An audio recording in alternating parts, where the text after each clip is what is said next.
माझ्या मनीची आवडी पंढरपुराने हिनगुडी. आज आपल्यासमोर विठ्ठल भताने हे आळंदीला ड्युटी आणि वारीसाठी उपस्थित आहेत. वर्दीतला वारकरी म्हणून आम्ही सगळेजण त्यांच्याकडे पाहतो. वर्दीतला वारकरी ज्यावेळेस गर्दीत येतो आणि गर्दी सगळी बाजूला करतो त्यावेळेसच हा पालखी सोहळा व्यवस्थित पद्धतीने पंढरपूरला जाणार आहे. पाऊस खूप आहे म्हणून वर्दीला सर्दी होऊ नये, नाही तर त्यांची वारी अर्धी राहील याची आम्हाला मोठी काळजी आहे.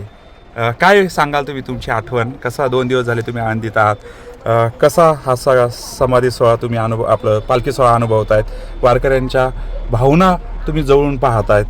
कशी वारकऱ्यांबद्दल तुमची भावना आहे? आज 2-3 दिवस झाले बंदोबस्तला आणि मागच्या 4 वर्षापासून माऊलींच्या दर्शनाचा योग येतो आणि बंदोबस्तचा योग येतो. ह्या वर्षी पहिल्यांदा असं होतं आहे की अतिशय मुसळधार पाऊस असताना सुद्धा इंद्रायणी नदीमध्ये खूप वारकरी स्नान करून दर्शनाला जात आहेत आणि कुठलाही कायदा व सुव्यवस्थेला गालबोट न लागता वारकरी आपल्या योग्य ते नियोजनामध्ये दर्शनासाठी वारीसाठी जात आहे. आणि पोलीस दलाला हा हेवा वाटण्यासारखा आहे.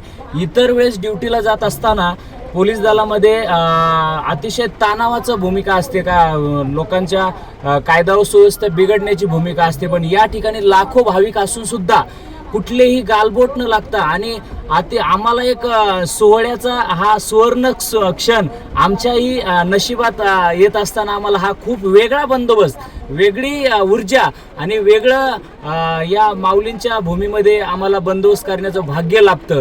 यासाठी मी सर्व वारकरीच्या समस्ताने आणि सर्व पोलीस दलाच्या वतीने खूप खूप आळंदीकरांचे आभार मानतो.